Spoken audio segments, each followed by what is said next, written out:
關於翡翠原石嘅騙局咧，實在太多啦。今日就用呢條視頻講透3種最常見嘅，先同大家分享一個真實嘅故仔。關於一刀窮一刀富嘅呢6個字咧，唔知害咗幾多人。前段時間有個女仔私信我，佢話咧佢98年做咗3年基層嘅工作，日日都喺度加班，1個月淨係得幾千蚊。短視頻就刷到一個女仔喺緬甸礦區度做直播，抱住塊原石喺度叫，呢塊料嘅皮殼表現太好啦，今日咧直播福利就8萬8。呢個小姑娘咧佢就心喐啦，佢就諗萬一次出綠色就可以幫父母將咁多年嘅房貸一次性還咗佢。佢想為自己爭翻啖氣，自己又啱好存咗10萬。佢話俾我聽，佢早餐幾乎唔食，午餐喺飯堂，晚黑咧經常食啲快食麵，3年都冇買咩新衫，結果咧買翻嚟切開就係豆種，幾千蚊可能都唔值，掉咗可惜，留住又唔知點算。佢就同我發咗呢個信息，佢話唔知點算，又唔敢同屋企人講。我睇到個文字咧好心痛，自己咁慳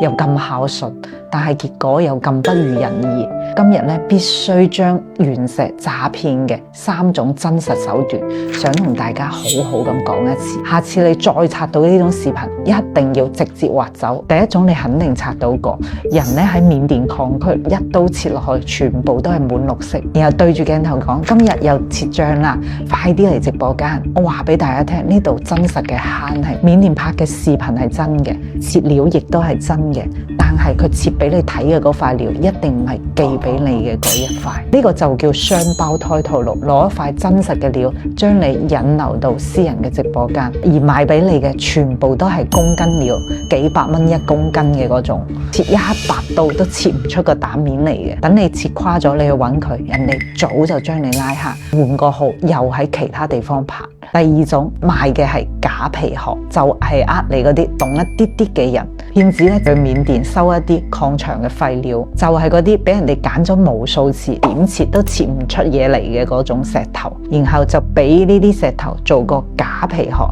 用專業嘅手法做出一啲老廠口，做一個故仔俾你聽。呢個係礦主私下留低嘅，託我嚟賣嘅，新手邊能夠睇出真假？光睇皮殼你就以為自己執到寶，結果切出要麼係磚頭料，就係嗰啲鐵片造假嘅，裏邊挖空填咗啲綠膠，專門嗰啲以小博大嘅人。真正老廠口嘅老料根本輪唔到喺直播間去賣。第3種合車拼單，賣嘅係情緒價值。直播間就講呢塊料30萬，我一個人攞唔低，大家一齊合粉去買，10個人按比例嚟買，切獎咗大家分，然後彈出一堆以上車跟一手嘅氣氛，烘托大家好似真嘅一樣咁。我話俾你聽，嗰啲以上車嗰啲全部都係托，剩低1到2個真嘅人就係被割韭菜嘅。最後切開，要麼早就算準咗呢塊料肯定切垮，要麼就直接係個道具。人家喺鏡頭前切嘅，同最後分俾你嘅嗰塊料根本就唔係一回事。